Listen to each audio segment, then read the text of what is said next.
de la business line opération performance. L'innovation correspond à des dépenses immédiates qui aboutissent à des retombées qui sont différées et qui sont incertaines. L'innovation peut alors passer pour un effort coûteux. Cependant, elle contribue fortement au profit de demain. Son efficacité est donc au cœur des attentions, celle de la direction générale, celle de la direction financière et celle de la R&D. Alors, pour se donner toutes les chances à l'avenir de pouvoir créer de la valeur, les entreprises doivent s'engager au présent le plus de projets possible, et ce, avec des budgets toujours plus contraints. Concilier l'ambition de la R&D, recherche, innovation, développement, avec le respect des budgets, donner les moyens aux programmes stratégiques, en évitant le saupoudrage comme les coupes arbitraires. Bref, tous ces défis appellent une approche globale de la performance permettant d'actionner simultanément différents leviers. C'est la thématique de ce webinaire que nous vous proposons aujourd'hui. Au programme, nous présenterons la problématique, à savoir cette nécessité de plus en plus impérieuse d'un effet levier pour donner aux directions R&D les moyens d'innover, les composantes de l'effet levier en R&D, les bénéfices avec la présentation de quelques exemples, les bonnes pratiques pour exploiter au mieux et prolonger l'effet levier, et enfin, pour aller plus loin, avec la présentation d'autres composantes pour l'effet levier. Ce webinaire se veut interactif, n'hésitez pas à poser vos questions. Pour cela, vous utilisez la petite fenêtre de chat qui apparaît à droite de votre écran. N'hésitez pas à poser vos questions tout au long de ces webinaires pour que nous puissions y répondre. Nous démarrons avec Bruno sur l'efficacité de l'innovation qui porte sur un projet qui est au cœur de bien des attentions. Alors effectivement, comme vous l'avez souligné, il est aujourd'hui convenu que l'innovation est un facteur déterminant de la compétitivité et de la rentabilité des entreprises. Par conséquent, c'est un élément essentiel de la stratégie de l'entreprise. Innover permet aujourd'hui à l'entreprise d'avoir un avantage concurrentiel en termes de coûts ou d'offres produits. Néanmoins, on considère qu'il ne suffit pas d'innover à n'importe quel prix pour être compétitif, il faut innover bien. C'est pourquoi, comme vous l'avez dit en préambule, l'efficacité de l'innovation est, ou du moins devrait être, aujourd'hui au cœur des préoccupations des équipes dirigeantes de l'entreprise, quelle que soit sa taille ou son secteur d'activité. Cependant, au sein de cette entreprise, chacun envisage l'efficacité de la recherche et innovation et développement selon un prisme qui lui est propre, avec des points de convergence, mais aussi des écarts. On a d'un côté les directions générales, qui portent la vision stratégique globale et dont les points d'attention vont tourner autour de quelle allocation de moyens sont consentis pour la recherche, innovation, développement, a-t-on bien estimé la contribution potentielle de chaque projet à l'activité de l'entreprise, ou encore quels sont les résultats de la recherche, innovation, développement sur la performance de l'entreprise. À côté de ça, on a la vision économique et financière, qui est portée par le DAF, qui lui va s'attacher à répondre davantage aux problématiques qui tournent autour de comment réduire les coûts sans dégrader les résultats, ou comment améliorer les résultats à coût constant. Quel retour sur investissement peut-on attendre sur les moyens mis en œuvre? Quelle est la performance financière de la recherche, innovation, développement? Et enfin, une vision plus technique portée par le DRD qui va s'intéresser davantage à l'équilibre donné au portefeuille de projets pour maximiser leurs résultats en maîtrisant les risques. Et au final, quels sont les arbitrages à opérer entre les différents projets? On voit qu'il cohabite donc au sein des entreprises des visions qui ne sont pas toujours parfaitement alignées sur les enjeux associés à l'efficacité de l'innovation, mais qui chacune prise individuellement sont parfaitement valables. Ce que je peux vous dire à ce stade, et ce que nous avons remarqué dans la pratique, c'est que plus ce triptyque est aligné sur une vision partagée, et plus l'efficacité de la recherche, innovation, développement sera une réalité au sein de l'entreprise. Donc on voit bien que la recherche, innovation et développement doit permettre d'assurer les défis de demain. Or, la recherche et innovation présente une part relative plus faible des dépenses à l'instant présent par rapport aux efforts de développement, mais par contre, elle contribue significativement aux profits à venir. On est donc plus sur du moyen ou du long terme. Aussi, l'entreprise qui se veut innovante et performante dans la durée va chercher à limiter ses dépenses de développement au strict nécessaire, et par contre, va chercher à augmenter son potentiel de recherche et d'innovation pour générer les profits futurs. Faut-il encore être en capacité de contenir les coûts et financer davantage de projets de recherche et d'innovation. Il s'agit donc d'une contradiction à résoudre selon un principe qui est d'innover plus et dépenser moins. On constate la plupart du temps d'un côté des portefeuilles de projets parfois pléthoriques qui ont vocation à couvrir un spectre d'innovation le plus large possible, souvent avec une vision du DRD qui s'inscrit davantage sur le long terme, mais à côté de ça avec des marges de financement limitées et souvent insuffisantes, et avec de surcroît une vision du DAF qui, lui, raisonne plus à court et moyen terme. L'enjeu va donc être de rationaliser les coûts projets pour maximiser le cash disponible à réinjecter de manière dynamique dans ces projets, voire dans d'autres. Donc la question qu'on se pose, c'est quels vont être les leviers à activer pour agir sur ces deux préoccupations majeures, qui sont d'une part de concilier le volume de projets et le volume d'investissement consenti, et d'un autre côté, de quelle façon tirer le meilleur bénéfice de ces investissements. Alors Bruno, tu viens de développer ton premier constat, qui est que les budgets ne suffisent généralement pas à couvrir les demandes qui sont liées au programme de R&D. Face à ça, il existe un deuxième constat, qui est que face à ces enjeux qui sont très importants de profit et de performance, et sur toutes les phases d'un projet innovant, que ce soit la recherche-innovation, la faisabilité, puis l'industrialisation, le lancement et enfin la production en série, eh bien, tous les leviers ne sont pas exploités à leur maximum.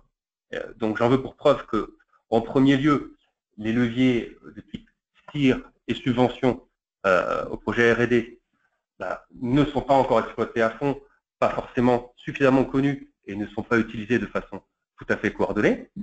Et en deuxième lieu, des méthodes très éprouvées comme l'approche par la valeur, qui sont utilisées très fréquemment pour optimiser les coûts récurrents, ne sont que peu utilisées pour les coûts non récurrents, typiquement ceux qui nous intéressent aujourd'hui, que ce soit des investissements ou que ce soit des dépenses de R&D.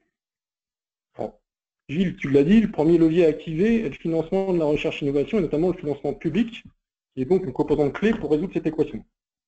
Il convient donc de rechercher et mettre en œuvre toutes les possibilités qui vont permettre de faire financer une partie des investissements en recherche-innovation par les pouvoirs publics à l'aide des instruments prévus à cet effet, que ce soit les aides directes, donc plutôt les subventions sur des projets collaboratifs de recherche et innovation, qu'ils soient nationaux ou européens, ou bien encore les aides indirectes à travers le crédit d'impôt recherche ou le statut de jeune entreprise innovante, et ceci sur tous les types de projets de recherche et développement. Par ailleurs, la combinaison et la complémentarité de ces deux types d'aides doit permettre de booster le financement des projets de recherche et d'innovation. On a, pour exemple, accompagné récemment une entreprise dans le domaine de l'éclairage et plus spécifiquement sur un projet de développement de nouvelle génération de LED utilisable pour de l'éclairage courant ou bien pour de l'éclairage thérapeutique. Le projet a été mené en collaboration avec un organisme public étranger et 4 autres partenaires. Le coût du projet représentait à lui seul un peu moins de 700 KE de dépenses sur 3 ans. L'activation du CIR et la sollicitation d'une aide européenne, cette fois-ci à travers le programme H2020 sur le call ICT, donc informatique, communication, technologie, va permettre de prendre en charge près de 80% du coût du projet. Là où la subvention seule, on n'aurait financé que 70%. Et là, on est encore sur un taux de financement plutôt conséquent dans le panel des aides directes les plus rencontrées. Le CIR pris indépendamment, lui, on aurait financé au maximum 30%. Par ailleurs, on voit en regardant les schémas que la subvention, qu'avec la subvention, le financement démarre dès la première année. Ce n'est pas le cas du CIR. Et grâce au CIR, on voit sur le schéma que la 4e année est également source de cash. Donc, la combinaison des dispositifs permet à la fois d'optimiser le flux de trésorerie au fil du temps, d'obtenir un financement chaque année, et surtout, comme on l'a vu, d'augmenter significativement le taux de financement. Alors après ces précisions sur la première famille de leviers, voyons maintenant ce que peut apporter une approche qui est complémentaire à la recherche de financement, puisque ici il s'agit de travailler sur le rapport entre les dépenses que l'on envisage et leur finalité, c'est-à-dire le besoin réel, et c'est ce qu'on appelle l'approche par la valeur. J'ai fait apporter quelques précisions ici, et tout d'abord la définition. Donc, qu'est-ce que c'est l'approche par la valeur en quelques mots? Ça consiste à assurer, voire à améliorer, la réponse aux besoins de l'utilisateur, et ce, au meilleur coût. Et donc, la méthode la plus connue est le design to cost, ou conception à coût objectif en français, qui est une méthode qui applique cette approche par la valeur aux produits, investissements et services, et qui est donc particulièrement indiquée pour le cas qui nous occupe. Alors, mais quels avantages a cette approche et pour quels bénéfices, pour quelles raisons a-t-on intérêt à l'appliquer à des projets? Eh bien, 3 grandes raisons. La première tient à la sphère du client. Finalement, par le biais de cette approche, les attentes sont mieux satisfaites parce qu'elles sont mieux comprises, ce qui permet d'apporter beaucoup plus de valeur ajoutée, et c'est également un véritable booster pour l'innovation, qui nous permet déjà de saisir le bénéfice de ce type d'approche dans les projets dont nous sommes en train de parler. En deuxième lieu, il y a un bénéfice qui est de nature économique et très significatif, puisque ce type d'approche permet souvent d'obtenir des gains qui vont être en rupture, puisqu'ils excèdent très souvent 30%. Et enfin, bénéfice non négligeable, bénéfice opérationnel, puisque cette approche est par essence collaborative et pluridisciplinaire, puisqu'elle permet de travailler plus efficacement ensemble, de décloisonner les organisations et en fin de compte de favoriser le travail et la créativité collective. Alors maintenant, comment et par quel principe? Eh ben, sans forcément rentrer dans les détails tout de suite, on peut résumer par 3 points. La première, se poser la question systématiquement et au tout début de à quoi ça sert, donc quelle est la finalité, qu'est-ce que je veux faire et à quel niveau. Une fois cette première question éclairée, quelles sont les solutions au juste nécessaire et donc qu'est-ce qui suffit? Et enfin, de se poser ces 2 questions et de tâcher d'y répondre en associant tous les acteurs et toutes les parties prenantes. Donc on le voit, allier l'approche par la valeur telle que je viens de la définir et le financement d'innovation, c'est un levier majeur pour la compétitivité de l'entreprise. Alors voyons tout de suite sur un projet concret, comment ça peut se matérialiser. Ici, il s'agit d'un projet de développement industriel et voyons ce que peut apporter cette démarche. Nous parlons ici d'un équipement médical, un éclairage opératoire à LED. On retrouve les LED de Bruno. Et donc, l'objectif du projet, c'est de reconstituer une démarcation, une différenciation vis-à-vis de la concurrence qui nous rattrape, et de rester leader en développement de nouveaux produits. Et ce nouveau produit doit répondre à un triple challenge. Le premier, c'est de proposer des fonctionnalités plus évoluées, de façon à créer des barrières d'entrée pour la concurrence. Le deuxième, c'est que tout ceci se fasse à coût, si possible, réduit, d'une façon à pas non plus pénaliser l'attractivité économique du produit. Et enfin, sans aucun droit à l'erreur sur la qualité produit, puisqu'il s'agit de l'image de l'entreprise, c'est elle qui est également en jeu. Et donc, l'objectif, c'est plus de fonctions, oui, mais à un coût réduit de 10%. Alors, pour dire quelques mots sur la méthodologie employée et les principales étapes qui ont été suivies, finalement, on peut résumer en 6 étapes. La première étant de construire une base de coûts détaillée qui tienne compte des nouvelles fonctions que l'on envisage et de se donner la possibilité de pondérer l'importance économique des différentes fonctionnalités. Ceci étant connu, il importe de comprendre véritablement ce que l'on cherche, le besoin, c'est-à-dire à quoi ça sert, la question à quoi ça sert que j'ai exposée préalablement, à quel niveau, est-ce qu'on a besoin de standardiser une solution au maximum des exigences ou est-ce qu'on peut différencier, est-ce qu'on est capable de préciser pour quel cas de fonctionnement on a besoin de dimensionner un équipement, ce genre de choses. Et là, c'est extrêmement important puisque en fonction de ce qu'on va se dire, on va avoir un équipement qui va être surdimensionné par rapport aux besoins, qui va coûter beaucoup plus cher, ou qui au contraire va coller beaucoup plus près à l'exacte expression du besoin qu'on aura fait l'effort de clarifier. Alors cet exercice ayant été fait, il s'agit évidemment d'identifier les différentes solutions qui sont envisageables. Et là, c'est la question de qu'est-ce qui suffit qui va nous importer, puisque il y a évidemment énormément de solutions. Il s'agit de coller aux solutions au juste nécessaire.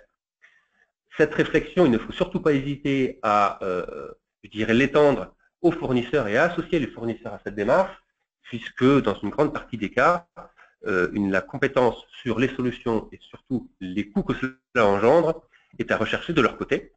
Et donc cette démarche peut valablement être lancée sur des solutions proches qui sont plus ou moins connues, ou alors, et là on retrouve la partie innovation, sur des solutions nouvelles. Enfin, une fois ce grand travail réalisé, il s'agit de décider, puisqu'on a à notre disposition un large éventail de possibilités. Et donc, pour décider, il s'agit bien évidemment de comparer les coûts, pour s'orienter, si possible, vers les solutions les plus optimisées dans ce domaine, mais aussi de prendre en compte d'autres facteurs, comme les investissements, comme le retour sur investissement, les risques, le planning et autres critères qui peuvent être pertinents lors de la prise de décision. La dernière étape est peut-être sur papier la plus simple, mais souvent la plus compliquée, puisqu'il s'agit de suivre les différentes actions, tant techniques qu'achats, pour s'assurer que les différentes options qui sont retenues sont effectivement mises en œuvre. Alors tout ceci, on peut peut-être l'illustrer au travers de quelques exemples sur ce projet. On s'est par exemple attaché à réduire le nombre de sources lumineuses de LED tout en maximisant l'éclairement. On comprend bien que l'éclairement pour un éclairage opératoire, c'est effectivement la fonction que l'on cherche à optimiser. Maintenant, de quelle façon, pour quel mode de fonctionnement, c'est toute la clé. Et donc de travailler à fond ce type de performance et quels sont les véritables critères, ça nous a permis de réduire significativement le nombre de LED tout en assurant une qualité d'éclairement optimale. En deuxième lieu, et c'est un sujet qui est lié, je dirais que travailler sur les pertes, sur l'efficacité des LED, en même temps que sur leur nombre, est un facteur majeur pour dimensionner au juste nécessaire l'alimentation, donc la source d'énergie, ce qui permet d'améliorer la thermique, ce qui permet évidemment de réduire les coûts de l'alimentation et surtout d'améliorer les conditions dans lesquelles les différents composants vont devoir fonctionner, ce qui est à son tour une garantie qu'on pourra s'orienter vers des composants à moindre coût. Le fait de travailler le besoin sur l'exemple du pilotage électronique, a été aussi l'occasion de réaliser des gains significatifs en convoquant la partie achat, puisque à l'aide d'une spécification revue à améliorer, on a pu s'adresser à un marché plus large et, in fine, réaliser des gains achats de l'ordre de 50%. Enfin, pour citer d'autres exemples, on peut parler de optimiser la fabrication des pièces critiques avec un fournisseur expert. On peut concevoir que dans un certain nombre de cas, on n'a pas tellement le choix d'avec qui travailler et qu'un fournisseur s'impose. Et donc, il est indiqué dans ces cas-là de travailler très étroitement avec lui pour comprendre ce qui coûte et comment on peut ensemble converger vers un design économe. Enfin, certaines pièces dans ce système ne sont pas d'une très grande importance pour la fonction, mais par contre ont une énorme importance sur la partie aspect. Et là aussi, on peut, si on n'y prête pas attention, dépenser énormément d'argent pour avoir un aspect irréprochable. Et donc, se poser la question de la technologie la plus appropriée est aussi un moyen de mettre l'argent au bon endroit et donc de réaliser des économies à qualité équivalente. Donc, au bout du compte, l'objectif sur cet exemple, il a été dépassé. Au niveau du produit complet et à fonction comparable, l'optimisation des coûts a ici atteint 20%, contre une ambition initiale de 10%, ce qui veut dire qu'on peut faire mieux pour moins cher et que ceci, ça n'est pas un rêve. Alors, cette précision, en fait, est illustrée avec quelques exemples. Comment tirer parti à la fois des deux moyens qu'on vient d'expliciter, pour d'une part alléger la contribution des fonds propres d'entreprise et d'autre part optimiser les coûts relativement aux besoins réels. Eh bien, nous allons voir que nous créons de cette façon, et pour répondre un peu à la question un petit peu rhétorique, existe-t-il un effet levier? Eh bien oui, il existe, on est capable de le créer. L'un donc en organisant un effet multiplicateur avec le cash disponible, et le deuxième en mettant l'effort aux bons endroits pour obtenir un résultat maximal. Alors, on va voir une illustration justement un peu plus concrète. N'hésitez pas à poser vos questions en utilisant la fenêtre de chat. On nous pose quelques questions, en fait, on souhaiterait en savoir plus, et notamment comment on peut détecter des opportunités justement de financement. C'est ce qu'on va voir maintenant. Alors, effectivement, on voit que le financement public va couvrir pratiquement toutes les natures de dépenses liées au projet. Les dépenses qu'on a listées de manière non exhaustive ici, mais qui en couvrent une bonne partie, les dotations aux amortissements, les ressources, notamment les ETP projets, les frais de fonctionnement, les achats matériels, les prestations, la sous-traitance, les tests et les qualifications, les brevets ou encore la normalisation et la veille technologique. Donc, sur le financement public, d'une manière générale, que ce soit à travers les subventions ou le crédit d'impôt recherche, couvre pratiquement toutes les natures de dépenses liées au projet, hormis les achats de petits matériels et consommables, on va dire.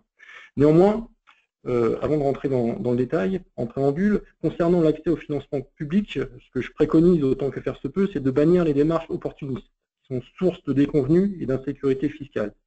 Il faut en effet mieux anticiper et être acteur de la démarche, notamment en se posant les bonnes questions avant d'investir dans les projets de recherche.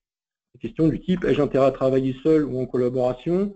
Quelles vont être les conséquences sur la propriété intellectuelle et industrielle? Quelles sont les compétences clés pour mener à bien mon projet et est-ce que j'en dispose au sein de l'entreprise?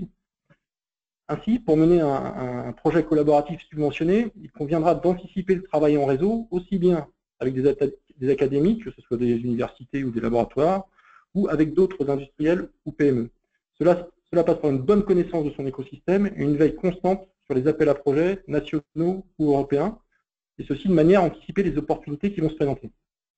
Sur les aides indirectes, comme le crédit d'impôt recherche, il faut faire jouer à plein le potentiel de l'instrument.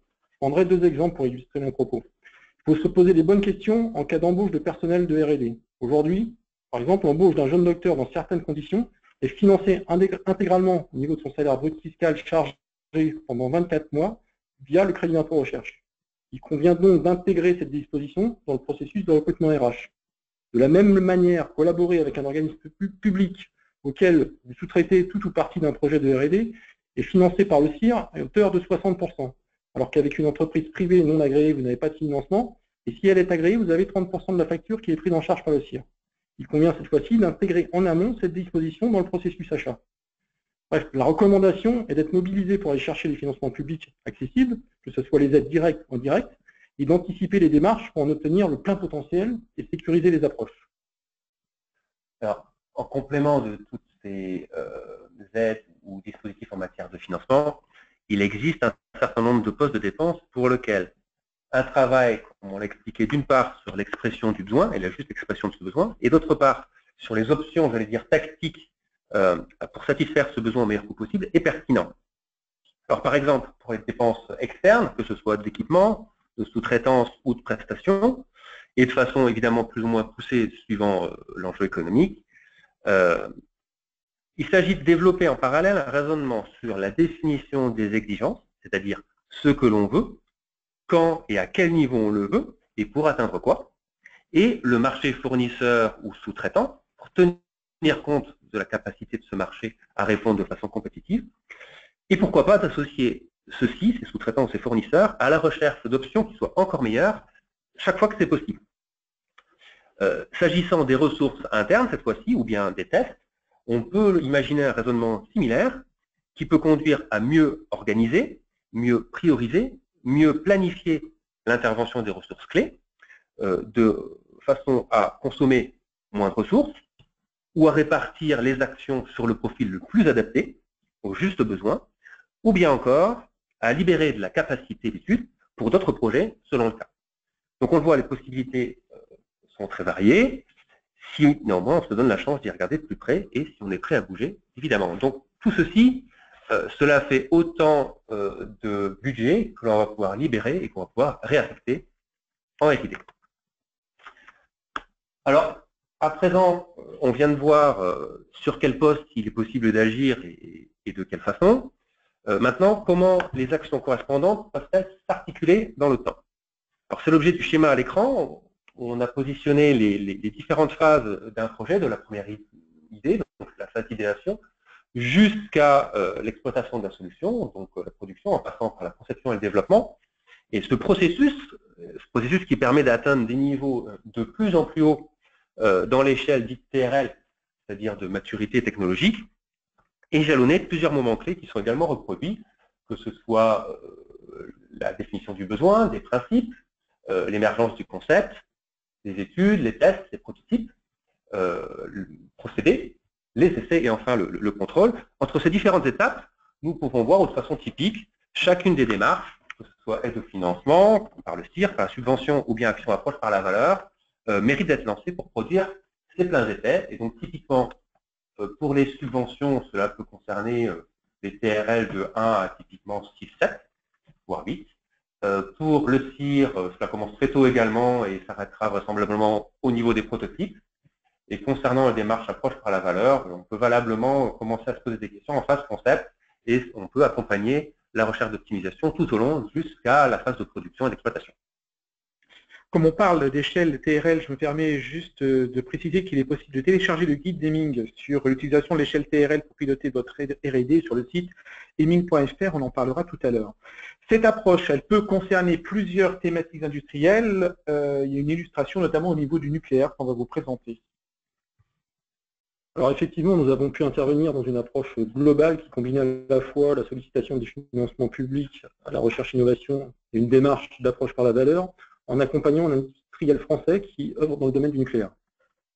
Donc en amont, nous avons d'abord sollicité avec succès une subvention de recherche auprès du Fonds unique interministériel, donc porté par les pôles de compétitivité, pour un projet collaboratif concernant le développement d'un procédé innovant d'épuration d'effluents radioactifs libres, avec le concours de 2 partenaires académiques et une PME. Ceci a permis de subventionner le projet à hauteur de 25% des coûts du projet. Par ailleurs, nous avons mis en place le crédit d'impôt recherche sur des projets de R&D qui s'inscrivaient dans des thématiques telles que la conception et la construction d'installations nucléaires du futur et l'amélioration des installations existantes, ou encore le développement de solutions de démantèlement et contamination, et enfin une troisième thématique plus transverse à travers le développement de méthodes et d'outils dédiés pour réaliser les contrôles non destructifs et les inspections en service. Gilles, les équipes de ton département sont intervenues sur l'approche par la valeur. Alors oui, pour compléter sur ce programme, vous pouvez également citer quelques actions qui ont permis d'optimiser les coûts à partir d'un besoin bien compris et à partir d'un travail évidemment plus approfondi là où les coûts le justifient. Alors, le premier exemple, s'agissant d'un process nucléaire qui se caractérise par beaucoup de coûts de bâtiments, d'utilité et aussi énormément de coûts d'ingénierie, la première idée qu'on peut citer, c'est celle qui cherche à regrouper les fonctions nucléaires le plus possible au même endroit et à rendre le bâtiment très compact réduisant d'autant l'emprise de la zone dite à déchets nucléaires et permettant de redimensionner d'autant la taille de la ventilation nucléaire, qui sont des postes de coût d'expérience extrêmement significatifs sur ce type de projet. Et ce qui a permis le fait de sectoriser la partie vraiment nucléaire d'un côté et la partie plus conventionnelle de l'autre, d'appliquer des simplifications à l'autre partie, celle qui était non nucléaire et qui ne nécessitait pas de répondre aux mêmes exigences durcies, permettre d'avoir un bâtiment simple bardage, avoir une hauteur réduite, ce genre de choses. Donc, on voit déjà une première possibilité pour réaliser des économies. Une autre possibilité, en prenant compte des véritables facteurs de coût de ce type de projet, a consisté à développer un procédé qui permette de sécher et de compacter des déchets radioactifs de façon à diviser par 3 le volume, et donc non seulement le volume, mais donc partant le coût de transport et de stockage des déchets, ce qui est du premier ordre dans le coût final de ce genre d'action. Et puis on peut citer également la constitution, alors peut-être pour parler plus de levier de type achat, d'un plateau compétitif. Qu'est-ce que c'est un plateau compétitif? C'est finalement un concours d'idées où, à partir d'une spécification le plus fonctionnelle possible de son besoin, de ce que doit faire le module ou l'équipement considéré, on invite différents sous-traitants avec une capacité de conception à proposer des idées de façon à optimiser le plus possible le rapport coût-utilité de l'installation. Et donc, ce qui permet de capter toutes les bonnes idées et de sélectionner in fine celui qui aura répondu au mieux disant et d'être capable de poursuivre le développement avec ce type de partenaire. Enfin, pour citer un dernier exemple qui permet de faire le parallèle entre, je dirais, les coûts d'équipement, les coûts d'exploitation et les coûts d'études, dès qu'il est possible de mutualiser certaines fonctions, eh bien, l'effet est très important puisqu'on peut à la fois réduire les coûts d'ingénierie, puisque une étude pourra servir à plusieurs équipements. On pourra également optimiser les heures productives puisque tout se passera dans la même cellule. Et enfin, on rationalisera les coûts de personnel, de surveillance, puisque ces installations nécessitent énormément de surveillance. Donc, vous voyez quelques exemples qui permettent d'illustrer sur un même programme l'approche combinée. Alors, visualisons maintenant ce fameux effet levier dans la résultante chiffrée de toutes ces actions sur la partie gauche de la planche. Donc, en se ramenant en bas 100, ce qui représente les dépenses nettes qui vont être à la charge de l'entreprise, on voit qu'on peut atteindre un résultat qui, sur ce programme et avant ces actions, était valorisé en budget à 219. Et donc, on parle d'un effet levier qui, sur ce cas, atteint 2,19. Donc, on a rappelé pour information sur cet exemple les contributions respectives de chacun des leviers, toujours en bas de 100. Alors, pris isolément, on voit bien que chacun des leviers a énormément de sens, a un sens économique, mais c'est bien évidemment en cumulant l'ensemble des apports que l'on va atteindre le résultat maximal. Cette approche, lui, a permis de donner d'une part une vision rationnelle des structures du coût liées à la RI, et souvent dispersées dans l'entreprise, et ainsi valoriser au mieux les efforts de recherche et d'innovation en la transformant quasiment en centre de profit par rapport au centre de coût qu'on a en tête d'habitude.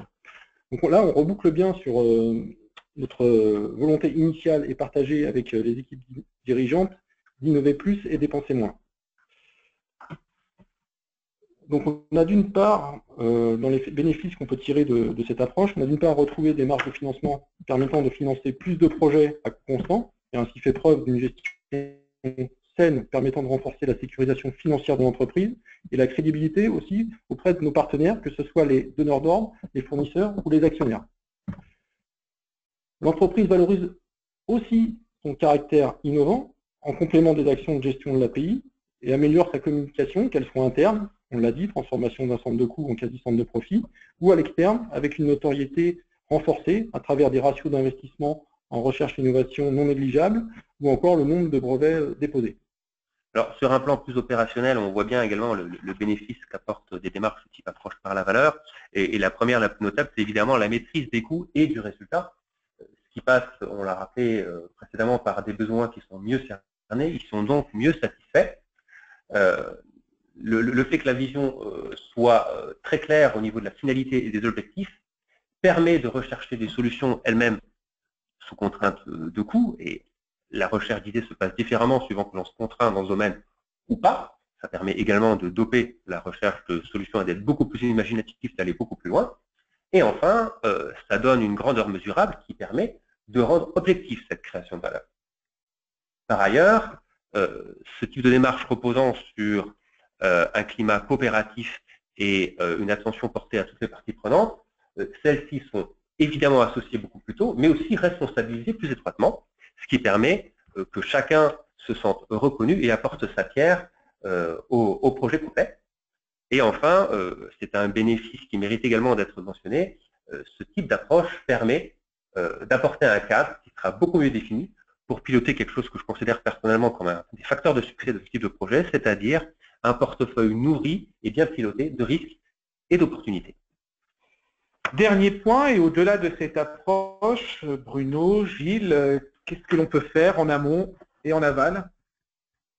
Alors concernant l'amont, qui va concerner la business line finance, innovation, performance, il s'agit de modules du management d'innovation sur lesquels nous sommes en capacité d'accompagner nos clients, que ce soit au travers l'accompagnement pour une meilleure définition de la stratégie de recherche et développement, l'optimisation de leur processus de recherche et développement, la mesure de la performance de la R&D, la veille technologique ou encore la mise en place et la gestion de partenariats et des expertises à intégrer dans leur projet. Alors, sur un plan plus opérationnel, on a vu que l'approche par la valeur permettait de fournir un cadre très robuste pour bien manager un projet. Finalement, c'est quelque chose qui ouvre la voie à la définition d'indicateurs de performance pour encore mieux piloter ce projet dans les phases aval et donc à définir des KPI. Pour aller encore plus loin, on pourra développer valablement des leviers encore plus opérationnels de type achat et supply chain. Si jamais en phase de création de projet très amont, certains leviers n'avaient plus, faute de temps ou pour des raisons de planning, pas être activés, eh bien, persiste toujours la possibilité de restaurer de façon ciblée la compétitivité par des actions de redesign to cost. Et enfin, pour autant que les process aient une importance dans le projet considéré, des approches de type Lean peuvent également avoir un apport très très significatif. Merci, messieurs. Nous allons maintenant aborder les questions que nous avons reçues. Avant, vous avez, comme je l'ai dit tout à l'heure, la possibilité de télécharger le guide sur le site eming.fr concernant l'échelle TRL que l'on vous a présenté. Et puis, vous avez également la possibilité de découvrir Opération Insight, la newsletter d'Opération Performance, là aussi également sur le site eming.fr. Merci, messieurs. On a la possibilité de vous contacter aux coordonnées qui s'affichent sur votre écran. Les questions qu'on a reçues. Alors, il y a une question qui va concerner peut-être plutôt le timing, en fait. On nous demande un petit peu quand est-ce qu'on doit se lancer dans cette démarche et puis peut-être aussi à quel moment on doit essayer de diagnostiquer le fait que notre entreprise, elle peut se lancer sur cette démarche. Il y a un peu deux timings différents. Alors, la question qui est posée, c'est finalement quand commencer pour que ce ne soit pas trop tard. On a insisté, je pense, sur ce webinaire à plusieurs reprises sur le fait que l'anticipation était très importante. Ne pas anticiper assez, c'est courir le risque de se couper d'un certain nombre de possibilités d'optimisation. C'est valable à la fois sur les leviers de financement, choix d'un profil à embaucher par exemple, choix d'un partenaire avec qui travailler, et ne pas se cranter trop rapidement sur un certain nombre de décisions qui occasionnent des coûts. Pour répondre à la question, je crois qu'il faut se positionner légèrement avant la constitution des budgets, à un moment où à la fois la direction générale, le DAF et le DRD vont se rencontrer et vont itérer de façon à, je dirais, décider d'allouer les budgets pour quel projet. Et c'est là que vont se poser les différentes questions et où on a une vision des coûts qui n'est pas encore tout à fait complète. Et c'est là qu'on a besoin de l'apport de quelles sont les opportunités de subventions et de CIR que je peux valablement incorporer dans mes scénarios et dans mes scénarios budgétaires.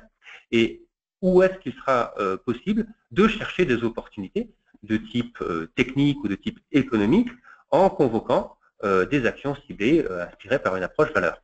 Donc c'est vraiment le moment où ces choix ne sont pas encore complètement figés, on est encore un peu ouvert et on a encore la possibilité d'agir. Donc si je répète quelques temps avant la phase budgétaire, qu'il est possible et qu'il est pertinent de se poser ce type de questions. Je ne sais pas si tu veux compléter, Bruno. Non, j'ajouterais juste que, comme on l'a dit au début de la présentation, c'est vraiment un sujet qui concerne à la fois la direction générale, la direction administrative et financière et le DRD. Donc il est important, dans le cadre de l'accompagnement, que ces personnes soient mobilisées sur ce sujet. C'était juste ce point-là que je pensais vouloir ajouter. Une autre question très précise, et là encore liée un peu au phasage du projet, on a parlé de l'échelle TRL. On nous pose une question, est-ce possible d'avoir un CIR pour la partie de l'échelle TRL supérieure au niveau 5? Alors, peut-être revenir sur à quoi correspond, on va peut-être revenir sur la slide pour avoir... Voilà cette échelle. Alors, très clairement, aujourd'hui, effectivement, le crédit d'impôt recherche, l'utilisation et la mise en œuvre du crédit d'impôt recherche peut aller dans certaines conditions au-delà du niveau 5, et notamment le niveau 6, où effectivement la valorisation des prototypes qui vont chercher à valider une hypothèse de recherche ou un concept innovant s'inscrit pleinement dans l'éligibilité du crédit d'impôt recherche. Par contre, si on est sur des prototypes qui sont plutôt de validation de style ou autre, là, effectivement, on les exclura de l'assiette du crédit d'impôt recherche. Donc, dans certains cas, oui, on va au-delà, effectivement, du TRL5 dans la valorisation du CIR. Voire 7, c'est-à-dire quand on fait des développements de procédés un peu complexes et qu'il y a des itérations et des hypothèses qui sont posées et qu'on cherche à les vérifier. Une autre question, on a présenté un exemple tout à l'heure qui concernait le secteur industriel. On nous demande en fait si d'autres secteurs industriels peuvent être également concernés. Et lesquels? Bon, bah, oui, là l'exemple qui avait été choisi cochait un petit peu toutes les cases, donc c'est qu'on a cru bon de développer celui-là de façon particulière, mais des secteurs comme l'automobile, comme la high-tech, comme les industries propres sont complètement éligibles et pertinentes pour avoir ce type de démarche conjointe, eu égard aux enjeux qui sont je dirais considérables en termes de R&D et puis en termes de coûts également d'exploitation à venir, et puis le niveau de technicité que ces secteurs supposent. Merci messieurs, on n'a plus de questions. De toute façon, si vous avez d'autres questions, vous pouvez contacter Karima Mebarek à l'adresse qui s'inscrit sur votre écran. Comme vous allez recevoir automatiquement par retour de mail cette présentation d'EMIC, vous avez également les coordonnées de nos deux intervenants. Prochain rendez-vous, si vous souhaitez vous inscrire, eh bien voici les prochains webinaires. Le 22 septembre sur le crédit impôt recherche, aborder le contrôle fiscal en toute sérénité. Le 15 septembre sur le programme H2020. Le 27 septembre sur le programme d'investissement d'avenir ADEME, énergie, environnement, transport. Et c'est le 29 septembre, vous pouvez vous inscrire pour le webinaire concernant le management de l'innovation, les problématiques et les approches. Merci Gilles, merci Bruno pour votre présentation et merci à David Rekangalt pour l'organisation de ce webinaire. Merci de votre attention. À bientôt, bonne journée.